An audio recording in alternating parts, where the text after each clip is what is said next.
ସ୍ତ୍ରୀ 5 ବର୍ଷର ଝିଅ ଗୁପଚୁପ୍ ଖାଇବା ପାଇଁ ଜିଦି ଧରି ବସିଲା। ତେଣୁ ଝିଅଟିର ବାପା ଝିଅକୁ ବଜାରକୁ ନେଇଗଲେ। ବଜାରକୁ ଯାଇ ଗୁପଚୁପ୍ ବାଲାକୁ ପଚାରିଲେ, 10 ଟଙ୍କାରେ କେତୋଟି ଗୁପଚୁପ୍ ଦେଉଛ? ଗୁପଚୁପ୍ ବାଲାଟି କହିଲା, 10 ଟଙ୍କାରେ 8ଟି ଦେଉଛି। ବାପାଙ୍କୁ ଜଣା ନଥିଲା କି ଗୁପଚୁପ୍ ଏତେ ମହଙ୍ଗା ହେଇଗଲାଣି ବୋଲି। ସିଏ ଯେତେବେଳେ ଖାଉଥିଲେ ସେତେବେଳେ ତ 1 ଟଙ୍କାରେ 10ଟା ଗୁପଚୁପ୍ ମିଳୁଥିଲା।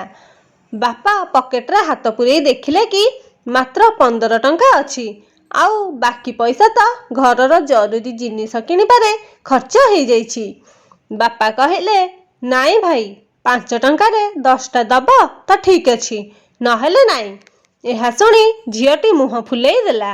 ବାପା କହିଲେ, ଚାଲେ ଝିଅ, ଆମେ ଖାଇବାନି, ପଳେଇବା। ଗୁପଚୁପ୍ ବାଲାଟି କହିଲା, ଆରେ ଖାଇବାକୁ ଦିଅ ନା ସାହେବ, ଏବେ ଆପଣଙ୍କ ଘରେ ଅଛି ତ ଆପଣ ତାକୁ ତା ମନ ପସନ୍ଦର ଖାଇବା ଖାଇବାକୁ ଦିଅନ୍ତୁ, ଆଉ ମନ ଭରି ଭଲ ପାଆନ୍ତୁ। କାଲିକୁ ପର ଘରକୁ ଚାଲିଗଲେ ଏମିତି ଜିଦି କରିପାରିବ କି ନାହିଁ ଜଣା ନାହିଁ। ସେତେବେଳେ ତମେ ବହୁତ ତରସିବ ଝିଅର ଛୋଟ ଛୋଟ ଖୁସି ପୂରା କରିବା ପାଇଁ। ଗୁପଚୁପ୍ ବାଲାର କଥା ଶୁଣି ବାପାଙ୍କୁ ତାଙ୍କ ବଡ଼ ଝିଅ କଥା ମନେ ପଡ଼ିଗଲା, ଯାହାର ବାହାଘର 3 ବର୍ଷ ପୂର୍ବେ ଥିଲାବାଲା ପରିବାରରେ କରିଥିଲେ। କିନ୍ତୁ ଶାଶୁଘର ଲୋକମାନେ ତ ବାହାଘର ପ୍ରଥମ ବର୍ଷରୁ ହିଁ ଛୋଟ ଛୋଟ କଥାରେ ତାଙ୍କ ବଡ଼ ଝିଅକୁ କଷ୍ଟ ଦେବା ଆରମ୍ଭ କରିଦେଇଥିଲେ। ବାହାଘର 2 ବର୍ଷ ପର୍ଯ୍ୟନ୍ତ ବାପା କଷ୍ଟମଷ୍ଟ ପରିଶ୍ରମ କରି ବଡ଼ ଝିଅର ଶାଶୁଘର ଲୋକଙ୍କୁ ପଇସା ଦେଉଥିଲେ। ହେଲେ ଯେତେ ଦେଲେ ବି ସେମାନଙ୍କୁ ଆହୁରି ପଇସା ଦରକାର ପଡ଼ୁଥିଲା। ଯେମିତିକି ପଇସା ପାଇଁ ସେମାନଙ୍କ ପେଟ ବଢ଼ି ବଢ଼ି ଯାଉଥିଲା। ଆଉ ଶେଷରେ ଅଚାନକ ଗୋଟେ ଦିନ ଖବର ଆସିଲା କି ତମ ଝିଅ ସିଡ଼ିରୁ ପଡ଼ି ମରିଯାଇଛି। ଆଜି ବି ବାପା ଛଟପଟ ହେଉଛନ୍ତି କି ତାଙ୍କ ବଡ଼ ଝିଅ ତାଙ୍କ ପାଖକୁ ଫେରି ଆସନ୍ତା କି, ଆଉ ସେ ତାଙ୍କ ବଡ଼ ଝିଅର ସବୁ ଇଚ୍ଛାକୁ ପୂରଣ କରନ୍ତେ। ହେଲେ ସେ ଭଲ ଭାବରେ ଜାଣିଛନ୍ତି କି ତାହା ଏବେ ଅସମ୍ଭବ। ଗୁପଚୁପ୍ ବାଲା କହିଲା, ଦେଇଦେବି କି ସାହେବ? ଗୁପଚୁପ୍ ବାଲାର କଥାରେ ବାପାଙ୍କ ଭାବିବା ଭାଙ୍ଗିଗଲା। ବାପା କହିଲେ, 2 ମିନିଟ୍ ରୁହ ଭାଇ।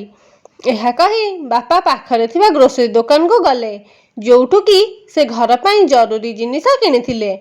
ସେଠାରେ ପହଞ୍ଚି କିଣିଥିବା 5 କିଲୋ ଚିନିରୁ 1 କିଲୋ ଫେରାଇ ଦେଲେ। ଏବେ ତାଙ୍କ ପାଖରେ ଆଉ 40 ଟଙ୍କା ଅଧିକ ହେଇଗଲା।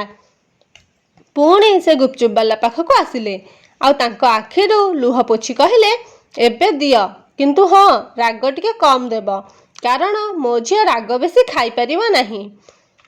ଏହା ଶୁଣି 5 ବର୍ଷର ଝିଅ ଆଖିରେ ଚମକ ଆସିଗଲା। ଆଉ ସେ ଖୁସିରେ ତା ବାପାର ହାତକୁ ଜାବୁଡ଼ିକି ଧରି ପକେଇଲା। ଯେଉଁ ପର୍ଯ୍ୟନ୍ତ ଝିଅ ଆମ ଘରେ ଅଛି ତାର ସବୁ ଇଚ୍ଛାକୁ ପୂରଣ କରନ୍ତୁ। କ'ଣ ଜଣା ଆଗକୁ ଯାଇ ଝିଅର କିଛି ଇଚ୍ଛା ପୂରା ହେଇପାରିବ କି ନାହିଁ। ଏ ଝିଅମାନେ ବି ବହୁତ ଅଜବ ହୋଇଥାନ୍ତି। ଯେତେବେଳେ ଶାଶୁଘରେ ଥାନ୍ତି ତ ବାପ ଘରକୁ ଯିବା ପାଇଁ ତରସୁଥାନ୍ତି। ଭାବନ୍ତି, ଘରକୁ ଗଲେ ମାକୁ ଏଇଟା କହିବି, ବାପାଙ୍କୁ ଏଇଟା ମାଗିବି, ଭଉଣୀକୁ ଏଇଟା କହିବି, ଭାଇ ସହ ହସ ମଜା କରିବି, ଆଉ ବହୁତ ମଜାମସ୍ତି କରିବି। ହେଲେ ଯେତେବେଳେ ବାପ ଘରକୁ ଯାଏ ତ ଏକଦମ ପୁରା ଶାନ୍ତ ହେଇଯାଏ, କାହାକୁ କିଛି କୁହେ ନାହିଁ। ବାସ୍ ମା ବାପା ଭାଇ ଭଉଣୀ ସହ ଦେଖା କରେ ଆଉ ଖୁସି ହେଇଯାଏ। କିଛି ସମୟ ପାଇଁ ସ୍ୱାମୀ ଆଉ ଶାଶୁଘରକୁ ଭୁଲିଯାଏ, କାରଣ ଗୋଟେ ଅଲଗା ଭଲ ପାଇବା ଥାଏ ବାପ ଘରେ। ଶାଶୁଘରେ କେତେ ବି ଭଲ ପାଇବା ମିଳୁନା କାହିଁକି, ମା ବାପାଙ୍କୁ ଦେଖା କରିବାକୁ ଝିଅ ତରସି ଯାଏ। ଶାଶୁଘରେ ଯେତେ ବି କାନ୍ଦୁ, ହେଲେ ବାପ ଘରେ ଟୋପେ ଲୁହ ବି ବୁହାଏନି ଝିଅ, କାରଣ ଝିଅର ଖାଲି ଟୋପାଏ ଲୁହ ମା ବାପାଙ୍କୁ ଦୁର୍ବଳ କରିଦେଇଥାଏ। କେତେ ଅଜବ ହୋଇଥାନ୍ତି ଏ ଝିଅମାନେ, କେତେ ନଟଖଟ ହୋଇଥାନ୍ତି ଏ ଝିଅମାନେ। ଭଗବାନଙ୍କ ଅପୂର୍ବ ଦେୟ ହେଉଛନ୍ତି ଝିଅମାନେ। ହେଇପାରିବ ଯଦି ଝିଅକୁ ବହୁତ ଭଲ ପାଇବା ଦିଅନ୍ତୁ, ତାକୁ କେବେ କାନ୍ଦିବାକୁ ଦିଅନ୍ତୁ ନାହିଁ, କାରଣ ଝିଅ ହିଁ ତାର ଭଲ ପାଇବା ଆଉ ହସ ଦ୍ୱାରା 2ଟି ପରିବାରକୁ ଯୋଡ଼ି ରଖିଥାଏ। ମୁଁ ଚାହୁଁଛି ଯେ ସବୁ ଝିଅମାନେ ଖୁସିରେ ରୁହନ୍ତୁ। ଶାଶୁଘରେ ହଉ ଅଥବା ବାପ ଘରେ ସବୁବେଳେ ଭଲରେ ରୁହନ୍ତୁ। ବହୁତ ଭାଗ୍ୟବାନ ତ ସେ ଅଟେ ଯିଏକି ଝିଅର ବାପା ହୋଇଥାଏ। ତାକୁ ବହୁତ ଭଲ ପାଇବା ଆଉ ସ୍ନେହ ଦିଅନ୍ତୁ।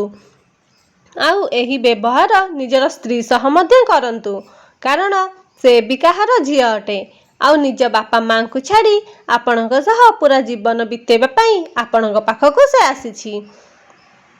ଯଦି ଆପଣମାନଙ୍କୁ ମୋର ଏଇ ଛୋଟିଆ କାହାଣୀଟି ଭଲ ଲାଗିଥାଏ ତାହେଲେ ଏମିତି ନୂଆ ନୂଆ କାହାଣୀ ସବୁ ଶୁଣିବା ପାଇଁ ମୋ ଚ୍ୟାନେଲକୁ ସବସ୍କ୍ରାଇବ୍ କରିଦିଅନ୍ତୁ ଆଉ ପାଖରେ ଥିବା ବେଲ୍ ବଟନକୁ ଦବାଇ ଦିଅନ୍ତୁ।